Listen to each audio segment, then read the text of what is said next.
Payday! Now that I have your attention at hand, hi, I'm Buck Taylor, mediocre YouTuber and a big fan of Payday 2.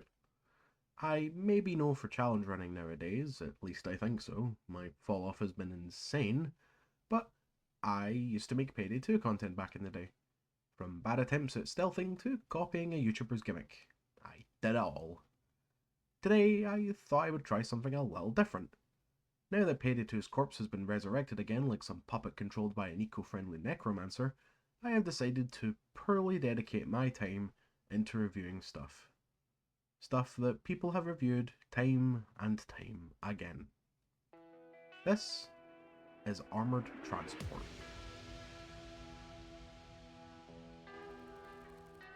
Released November 13th, 2013, Armoured Transport was the first ever, ignore that one, DLC for Payday 2.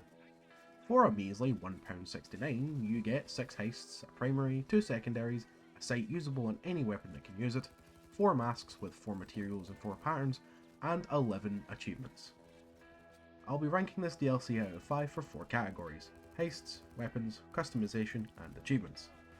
As this series goes along, there will be more or less categories depending on the DLC. Some only being able to get a full rank of 20, while others may get the golden trophy of a full 25, but we'll get there when we get there. All weapon and heists will be used on Mayhem difficulty, as it's my preferred difficulty of choice. This series is subjective after all, but I will appreciate input from viewers like you. We may even have a commenter corner in the next episode for people's opinions. But enough pre-ramble, on to the reviewing.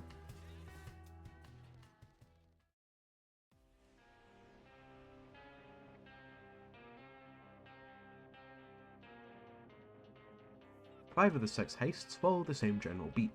The gang intercepts a Gensec armoured convoy and steals whatever's inside. The only difference between the 5 heists are the locations: Crossroads, Park, Underpass, Harbour, and Downtown. The objective is simple: break into the armoured truck and steal 5 bags of loot ranging from gold, cash, and jewellery, plus any other loose valuables. They're all fairly simple jobs, with maps that have a combination of tight choke points and wide open spaces, but if you or one of your friends brought shape charges, then you can get this quickly over and done with in half the time, at the cost of some of the truck's loot being blown up in the process. Other than the 5 heists, on launch, it also included a secret 6th, where you got it by picking up one of the documents during a heist.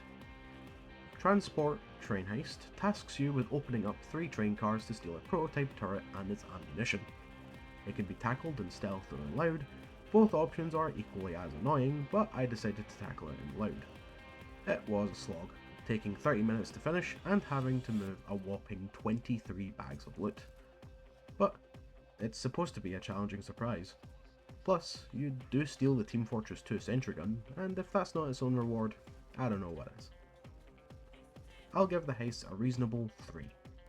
The normal transport heists are short but challenging, and the train heist, whilst a pain in the ass on even a good day, is thrilling enough to keep you on your toes.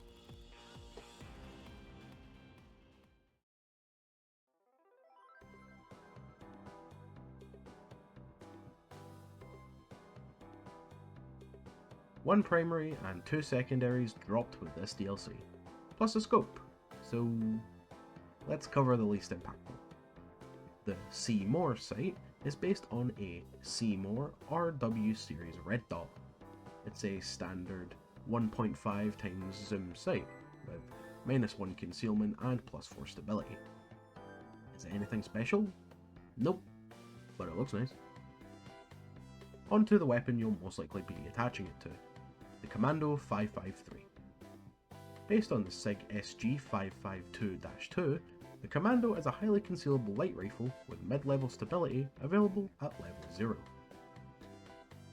Being one of the first DLC weapons in the game, it has kinda drifted away from any form of relevance, but it's quite a decent little thing.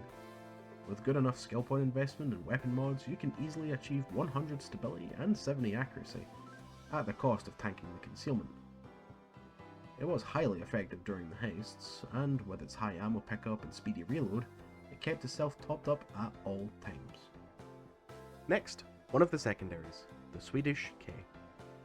Based on the Carl Gustav M45B, This Swedish-made pipe gun has pretty good stats. It's got okay stability, high accuracy and damage, and decent concealment. The only real downside is the gun's ammo economy. Half of a full magazine is all you have in your reserves, and there's even less if you take an extended magazine. Funnily enough, there is a free option available to everyone in the form of the MP40, although the only real benefit is the fact that it's a slightly faster reload, as it has none of the mod options that the Swedish K does, and requires a side job to unlock.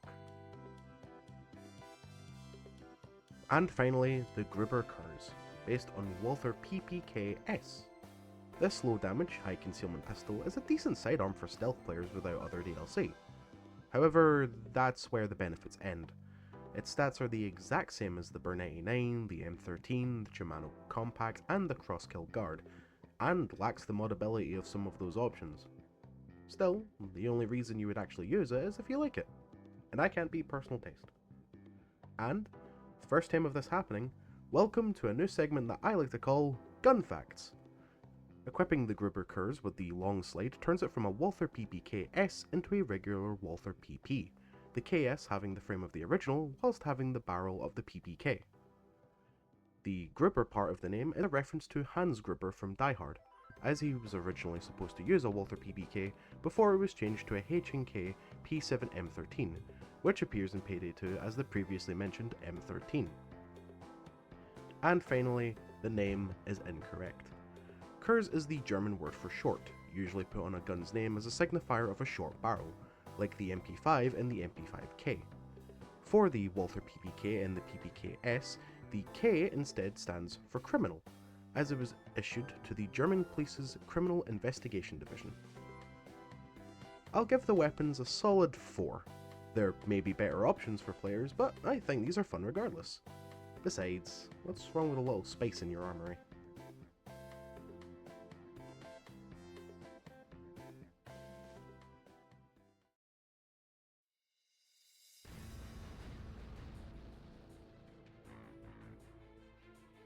As previously mentioned, the DLC comes with 4 masks, but it may as well come with 5.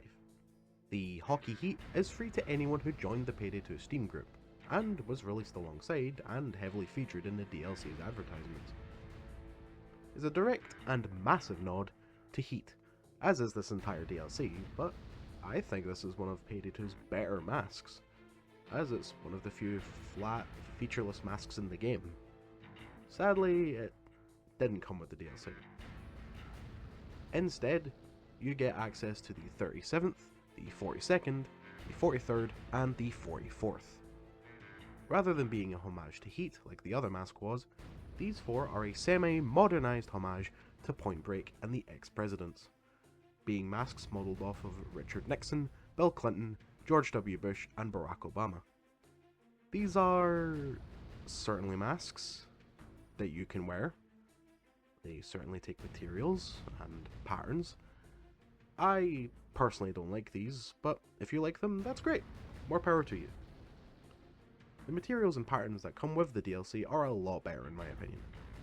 For materials, you have Cash Money, Jade, Pearl, and Red, White, and Blue. For patterns, you have American Eagle, Forest Camouflage, Race Stripes, and Stars. Some of these are better than others, but you can get a lot of mileage out of them. I even made this version of the Hockey Heat. It's not the best, but it shows that there's some synergy with the customization options. I'll give the masks, materials, and patterns a 2. The masks don't look good, especially if you're not into caricature art, and the materials and patterns, whilst nice looking, are only available through card drops. Same with the masks.